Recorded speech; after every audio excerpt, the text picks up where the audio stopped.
I guess they do this thing where they just like bands go to like memory lane places and talk about their experiences. So we're going after this. We're going to this restaurant we always go to, and then we're going to our buddy's house where we always used to stay when we're here, and just sort of telling our stories about LA. Nice. Just getting a profile. This is Graham. I graduated from high school and then I pretty much started doing this. This is Dave. Newsflash, you're scavenging food. This is Josh. This was the bar we got Mark arrestingly drunk in. And I'm Greg. Pillow top mattresses. I gotta get one of those. We're Tokyo Police Club. And we want to show you a very special place. Oh, hold on. Introduce you to some of our friends who live here. They've been a really wonderful part of my life for a long time now. And share memories during a detour we took in our favorite tour stop city. This has been one of the best shows I've ever seen. Los Angeles!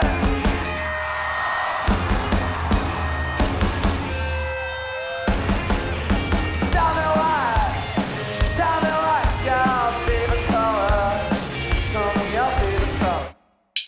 Los Angeles is not ever a typical tourist stop for us. We had the luxury of a little bit of extra time. Normally tour stops are much, much shorter and we don't get to do nearly as many fun things. It's the only city that you could go out for a burger and end up eating a burger next to James Van Der Beek and then follow James Van Der Beek into a movie theater. The more and more we went back there and the more that we sort of made friends in that city, you get to see the other side of it.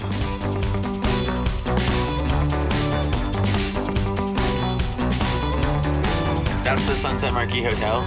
We were here during Grammy Week, recording our record. I guess we were pretty intoxicated one night. We went into that hotel, and as we were leaving, we just thought, wouldn't it be awesome to just jump into the hotel pool with all our clothes on and get kicked out? We've never been kicked out of anywhere before. The place was closed. They weren't letting people in because it was last call.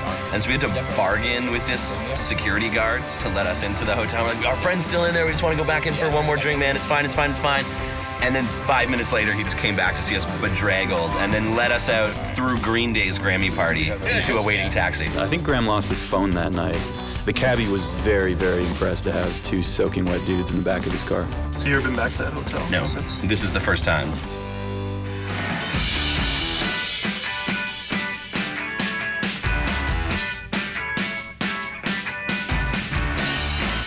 We are going to a radio station, and we're going to play a couple of acoustic songs and probably talk to them. So he says we can pull into this garage right here. Are we under 8 feet? We'll find out, right? Oh, we're money, dude. Oh, we should actually probably just hop out.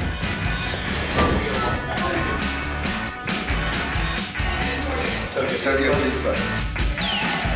We're joined by a couple of the guys from Tokyo Police Club right now. Hey, I'm Graham, And this is Dave from Tokyo Police Club. and you are listening to the Adventure Club with Josh. Who was your first girlfriend and how did that end? Badly.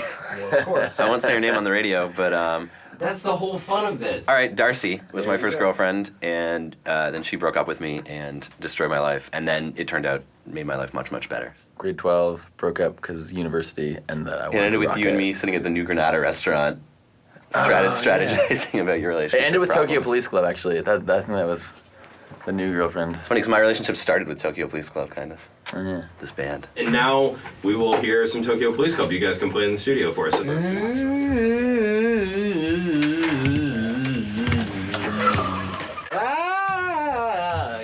What song do you want to do first? Let's do that song first. Let's start with Spark. It's a nice way to ease into it.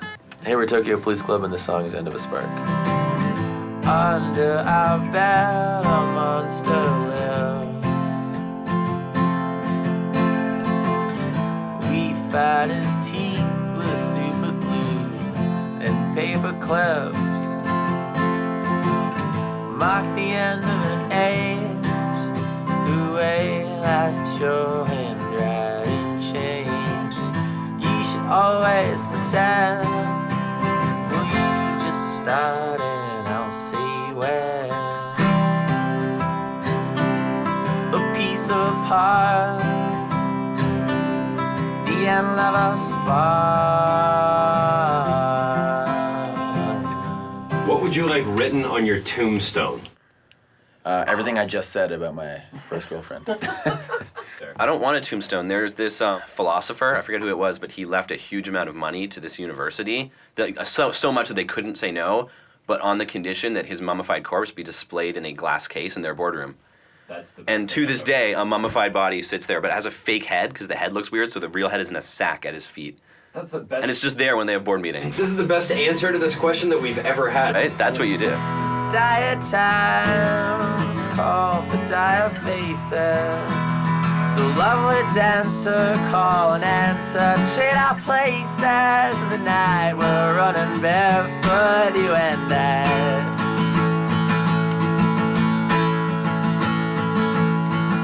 Dead lovers salivate, broken hearts tessellate. And the very last question for Tokyo Police Club, what was the last thing that you stole? Oh my God!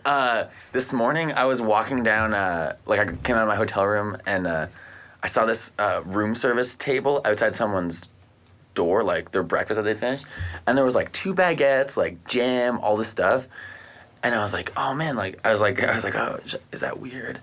And then I just went to the elevator and I was like, bing bong, like press the button, and then I just got this like urge, like. Take the bread, take the bread, take the bread. And I ran back and grabbed this baguette out of the basket, but there was a bite out of the end, which was like, sudden like, newsflash, you're scavenging food. And then the maid came around the corner, I threw it back at the table and ran to the elevator. So we know you never get love us anymore. So we know you never get love us anymore. What did you want me to say? Hey, what did you want me to do? What did you want me to say?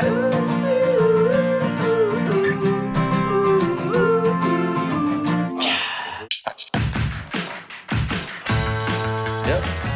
Sweet. Doesn't it say anything funny on it?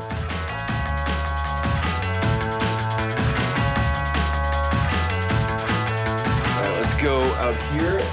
I think we can get a picture for the website real fast. Successful? Successful. We're going to get a picture for the website real fast. Alright, thank you guys. Hey, thank you so much, man. It's a pleasure. Thank you. I thought this was a Celine Dion model car, like the Celine Dion. Party Vader.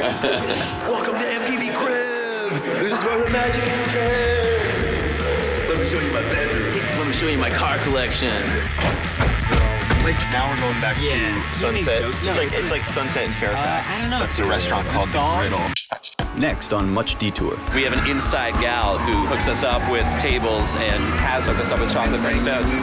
I was immediately comfortable and excited. And is it creepy? All these stars end up with us being really drunk.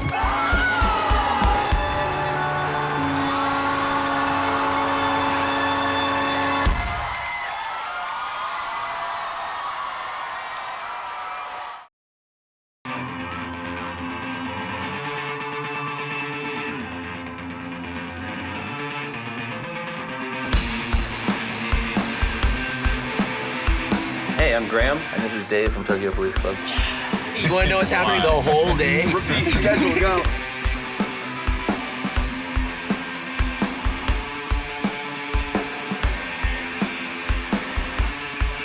All these stars end up with us being really drunk. But this story ends up with us being really drunk and our sound guy, Mark, being way more drunk. Mark is a friend of ours. He was our front of house. He was our first front of house that came out with us on tour. So we left the bar, there were 2 cars on either side, and Mark just wanted to go see this band. I was in the first car, and I was like, Mark, we're going to the Fonda. Go with them. And he just kind of turned around and wandered off. We got to the Fonda, we're looking around, we're like, hey, where did Mark go? Mark is just missing. About half an hour later, we get a phone call from someone posing to be the sheriff of West Hollywood. Hey, we need to talk to someone about this guy Mark. We're like, oh, okay, yeah, whatever, buddy, whatever. And we hang up. The next morning, we're up, we're talking, we're like, yeah, we still haven't found Mark. This is so weird.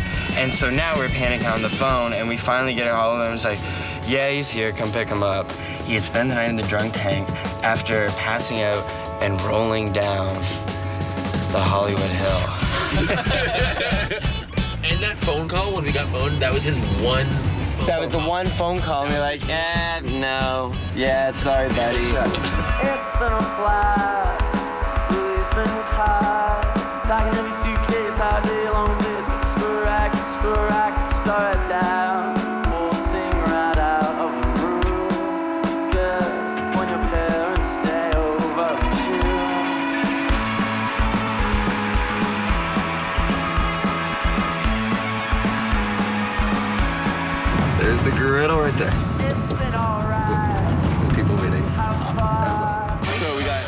scrambled eggs, cheddar, potatoes, green chilies, chicken chorizo rolled inside a giant flour tortilla, exclamation mark, topped with sour cream, avocado, and salsa, and then served with tortilla chips. Can you get that? This one is huge. I mean, we order the same thing most every time. The Griddle Cafe was the first place we really went to get breakfast. You judge a city a lot by the place you go and get breakfast at. Game time decision. Coffee's good. The West Coast is very particular about their coffee usually, but LA, they just kind of missed it. Elephant shout, you're not saving, I've been hiding out. We always talk about having people that believe in the whole cause. To have someone that wants more out of it than just their paycheck and then leave, someone who's invested in growing. I do sound for them. They're my favorite. It's just like a big family. Like touring them is fun. It's more like we're hanging out than even a job, you know? She's become part of the family. She's fantastic. Evan as well, we know through Teresa. They're awesome. They're just sweetest people in the world. Everybody that we get is sort of like a good friend referral, and so far we've been really lucky and we just hit really solid people. Chad's gonna run lights tonight, and this isn't a whole tour, but he remembers from the last tour, like, how to make it look awesome. These little things become worthwhile for them because they're happy part of the bigger, you know, the bigger picture with our band, and, you know, they believe in us and we believe in them, and it's really awesome like that. And you spend a lot of time with them because you're touring. I'm closer with the group of people we're hanging out with now than I am with anyone in the whole world. Like, they're more my family than my family is in some ways. Oh, hold on. You get a crash pan on that? Sub your police club when you're standing next to me. Sub your police club when you take the sun off. Arresting you for being love. The previous two records we recorded in the winter in Canada, and it was cold and everything sucked. Last year we were trying to figure out where to record. Every time LA came up, I was like, no, come on, we are not spending 3 months in LA. Because our experience is you're here for a day, you always have a ton of press, you're stuck in traffic because you have to drive everywhere. And then we were here for 3 months, and all of a sudden, after that, I was like, maybe I should move to LA. Here was just beautiful, and there was a patio and a barbecue, and that's always going to inform what's happening. Stand about a chance that when you're standing now. Sub your police club. Drink it. I guess true. I enjoyed it so much more. Right now we're on Sunset, and we're walking towards our friend Paul's place. Paul Meanbeard Bullock he was a friend of Rich. Rich is our manager, and so him and Paul go way back. He's Rich's old friend, and he introduced him to us when we first came to LA, and we'd like stay on his floor. We didn't have a hotel. Trick or treat. We're here in the Casa de John Paul Meanbeard Bullock III, our dear friend / mentor / record label president / Sensei distributor / Sensei. Yeah. We have known Paul just about as long as we've been touring, since the first time we came to LA. Paul is sort of inextricably linked with Los Angeles. Just below your camera is the very floor on which we slept. For 1 year, you guys stayed here, I think, for 30 days. Do you still have the mattresses? I gave some to friends who were in need of air mattresses. Because you'd always do 2 per mattress, and so it would deflate enough that you guys were just balanced above the floor, but as soon as one person got up to go to the washroom, you just fall. Hey, there's one. Nice. Very nice. Yeah, that's the bad one. Fall on your feet, running forest fires underneath your bed. I remember the first time you guys came and stayed with us, it was the very first time we played in LA. In the middle of the night, my now wife, then girlfriend, woke up and walked out, and it was just like a sea of half-clothed young men on the floor of the house. Paul has opened his apartment to us for many different projects. We did a photo shoot on this wall one time. That's true, for Rolling Stone magazine. We hosted an Subterranean. MTV Subterranean show on this couch. The first record I bought on cassette when I was 8 years old was Criss Cross's Totally Crossed Out, and I don't regret 1 cent of the money that I spent on that. It was a great album. It got me into the world of hip hop, and I wasn't allowed to listen to gangster rap, so that was as close to the streets as I ever got growing up in Newmarket, Ontario. Did you wear your clothes backwards? Yeah, for months afterwards. That's awesome. Yeah, I wore out the backs of all my jeans. There's a wonderful thing that happens when you meet someone and you immediately find common ground. When we decided to sort of make a Canadian label, we took his nickname Meanbeard and used it as our label name, because really there was no other name that we could come up with that would be better than that. It's something that's quite special, and from the moment that I met Rich and from the moment that I met these guys, I knew I was immediately comfortable and excited, and we, you know, Is it creepy? Thank you. I was trying to be nice. Let us have a genuine moment in this show. We went out and misbehaved, and it makes me happy to be a little footnote in their amazing success.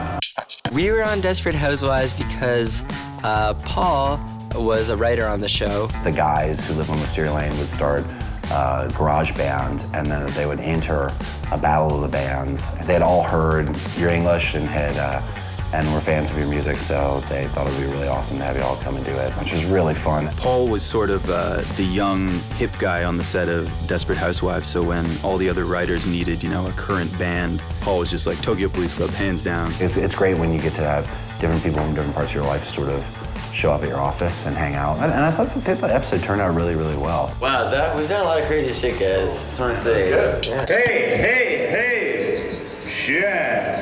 Coming up on Much Detour. Is anything exciting happening? Take the encore songs off the set and give them to the fans. This has been one of the best shows I've ever seen. Classic Hollywood as a kid, with the volume up all the way. Now you do the same, and you're right. Things are better in black and white. It's been a great night. Thanks for coming out. I'm glad we flew here. I know we fly out tomorrow, but it's been a good time, so thank you. We're at Tokyo Police Club from Toronto, Ontario. And it's good to be back here in California. Thank you for coming.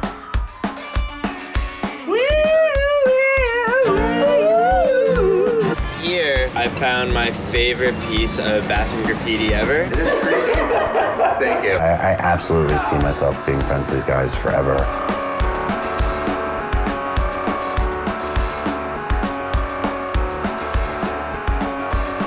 We've got our tracks covered, thanks to your older brother. Hey, shit. So open encore with Frankenstein into Cheer? The kind of people that are going to notice that we're playing the same set list are the same kind of people that have already seen give a it shit. and know, just want to see the song. Take the encore songs off the set and give them to the fans. Print out the encore. Graham, you ready? Let's go for 5 in a row, right? 1, 2, 3. He's got him still in his 4, 5. Keep going. 6, 7. Graham died in a choking accident. Everybody has sort of their own way of warming up to a show. Stretching and warming myself up so I don't pull any muscles. I know Dave does vocal warm-ups. High-fiving. Graham and I don't do a whole lot. We drink. A lot of male partial nudity. Everyone gets changed. Before we go on stage, we've copied a secret handshake that I think was passed down from the Deftones. And it involves all of you putting your fingers together and then kind of rolling them into each other and then yelling cinnamon roll and putting your hands up and throwing up in the air. So now the Deftones and us share the same pre-show ritual.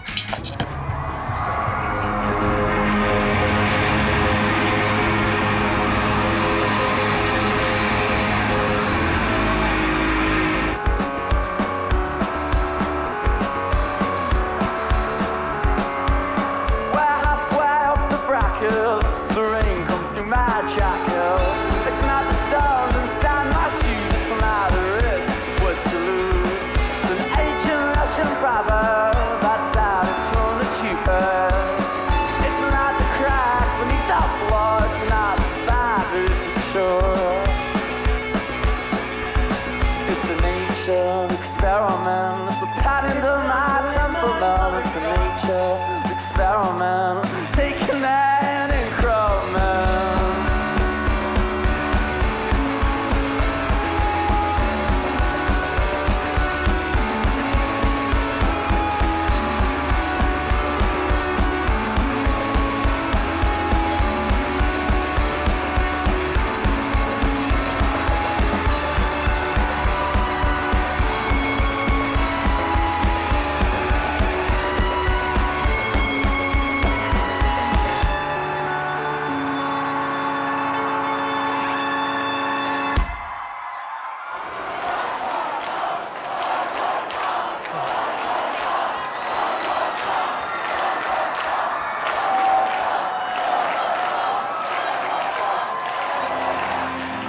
come for the shows.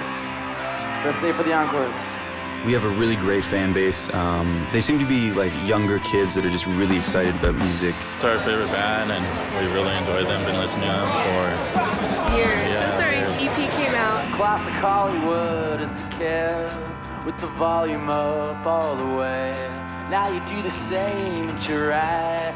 Things are better in black and white. Los Angeles has some of the most reoccurring fans that we've ever had coming through a city. This is our third time. Third time. This has been one of the best shows that we've seen. That's the best feeling right there, is knowing that every time you come back to a town, those people will come out again and they'll bring their friends with them. If we could follow them on the tour, we would. Most amazing fans.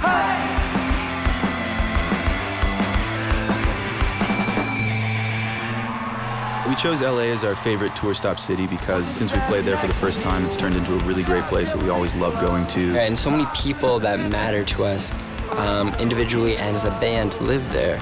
It's built into a really good city for us to go and play.